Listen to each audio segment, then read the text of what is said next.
So you think your roof might be damaged by the recent storms, but how do you know for sure? You may be asking yourself, where do I start? Should I call my insurance company? Or how do I know if someone is just trying to sell me a roof I don't need? For many people, this may be their first time filing a claim with their homeowner's insurance, and it can be a confusing process. So join us now for a quick look at the process of replacing your roof.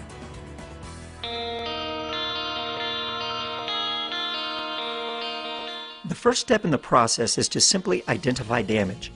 As easy as this sounds, it can oftentimes be harder than it seems. That's why it's always best to have an experienced roofing professional help you get started by doing a complete inspection of your property. Millions of dollars worth of damage goes unpaid because of a well-meaning neighbor, friend, or relative who will offer to inspect for damage. No doubt they will be able to spot the severe and obvious damage. However, the more subtle damage is just as important, and unrepaired will considerably reduce the life of the roof. Signs that your roof might have hail damage can be seen in other parts of the house. Soft metal damage can be easy to spot because of the permanent dents that are left by the hail. Exhaust vents, attic vents, gutters, and downspouts are a good place to start. Damage to your siding almost always means damage to your roof. The steeper the surface, the less impact the hail will have.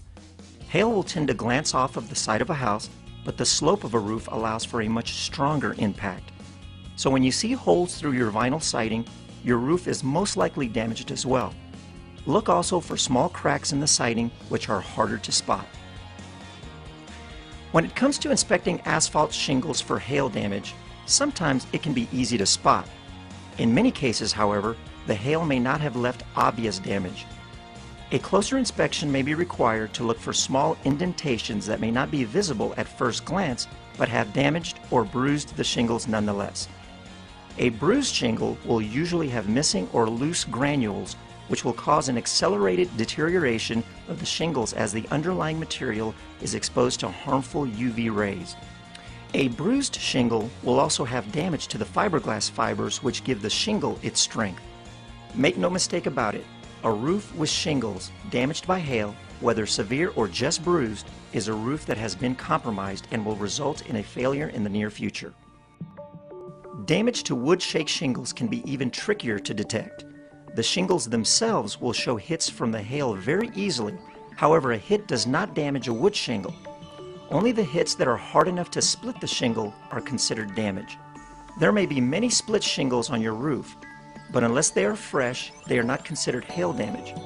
Splits caused by walking on the roof are considered incidental damage and are not cause for having your insurance company replace your roof.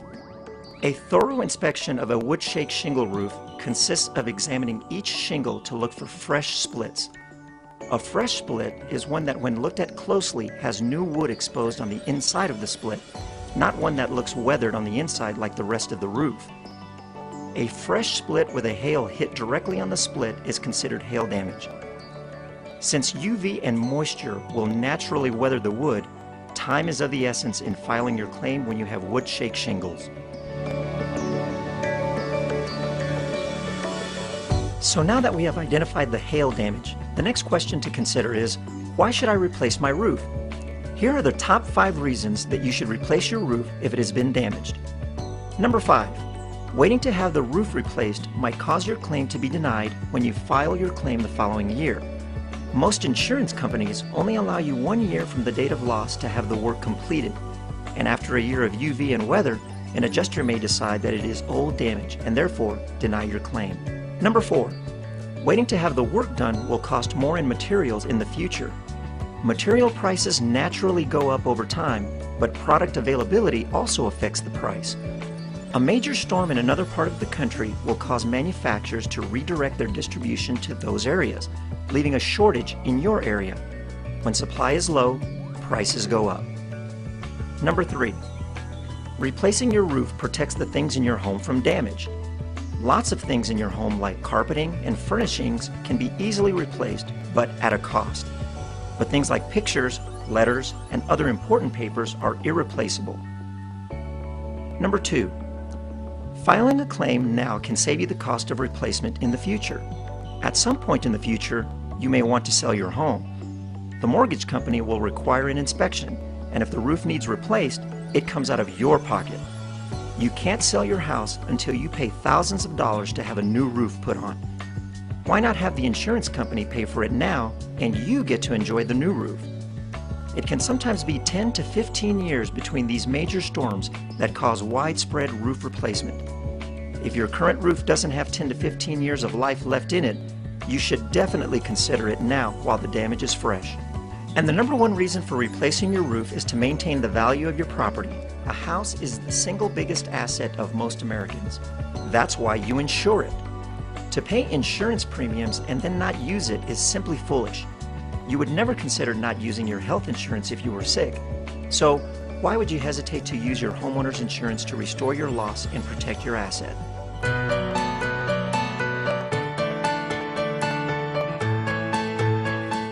Now that you have detected damage and decided to file a claim, you'll need to call your insurance company.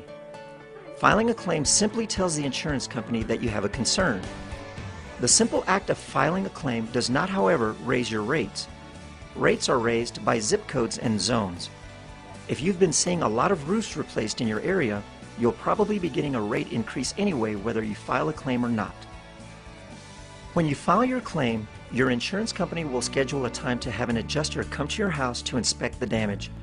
If you already have a contractor that has inspected your roof and you would like them to perform the work, you'll want to let them know when the adjuster is going to look at the roof. A good roofer will show up with precise measurements, a good diagram, and be able to make sure an adjuster doesn't overlook any damage. Remember, the adjuster is working for the insurance company, but your contractor is working for you. Once the adjuster has inspected your roof and agreed that there is enough damage to pay for replacing it, you will be given your claim paperwork and your first check. Some adjusters will do this on the spot at the time of the inspection, but others may need to send it to you. Either way, you should have your paperwork and check in a week to 10 days. When you take a look at the check that the insurance company gives you, you'll notice two things. The first thing you'll notice is that the check is made payable to you, the homeowner, and your mortgage company. The reason for this is that the work to be done is on a property that is technically owned by the both of you. You will need their endorsement on the check in order to use it to have your roof replaced. The second thing you'll notice is that the amount of the check will not be the full amount of the claim. In some cases, it can be considerably less than the amount of the claim. The insurance company uses a two-check process in which they will pay you the actual cash value, or ACV, up front. They will subtract your deductible from this first check. The rest of the money is what they call depreciation, and if you have a replacement cost policy, it will be released to you once you have the work completed. If you have a cash value policy, you are not eligible to receive the depreciation. As an example, let's look at a claim of $10,000 with a $1,000 deductible.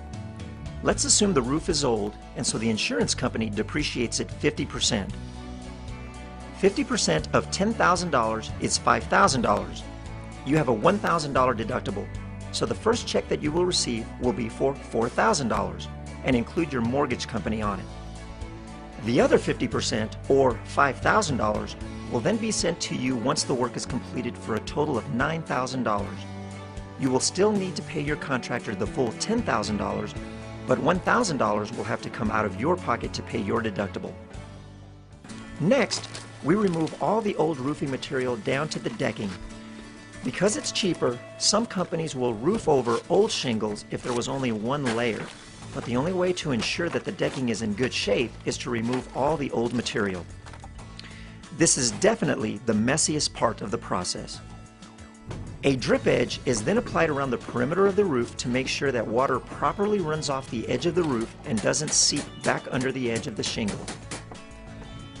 Next, we apply a layer of roofing felt, or underlayment, over the entire surface of the roof. This is your last line of defense if a shingle has failed. A starter strip is applied around the entire perimeter of the roof to give the first row of shingles something to seal to. This helps prevent wind from lifting the shingles and damaging your new roof. Finally, it's time to apply the shingles to the roof.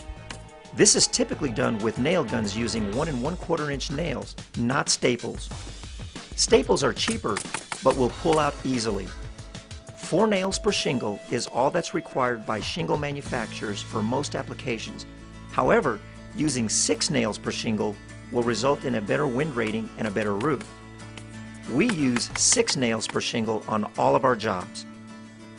It's important to have a shingle that's somewhat pliable to work with, so we take extra care in cold weather applications to heat our shingles to a workable temperature.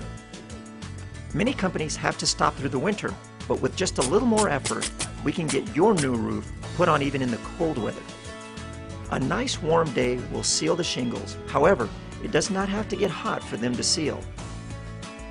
A nice sunny winter day will also seal a shingle, since it is the UV, not the heat, that seals the shingle. Now that the roof is complete, a magnetic roller is used around the house to pick up nails that may have fallen off during the removal or installation process, and all job-related debris is cleaned up and hauled away. Now you can enjoy the beauty of your new roof. Finally, after the final payment is received, you will receive a 2-year workmanship warranty and a waiver of lien rights. This protects you from creditors who may have provided materials or done work on your home.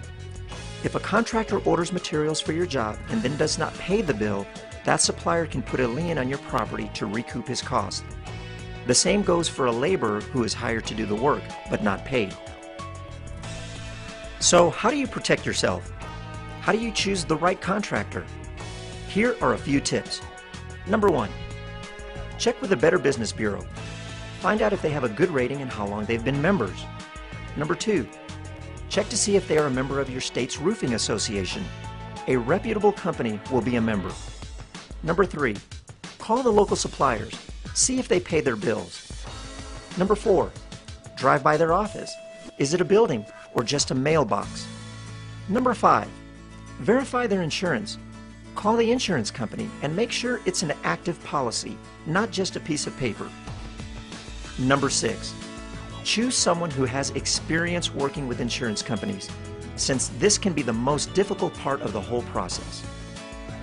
Thanks for joining us on this brief tour through the roof replacement and insurance process.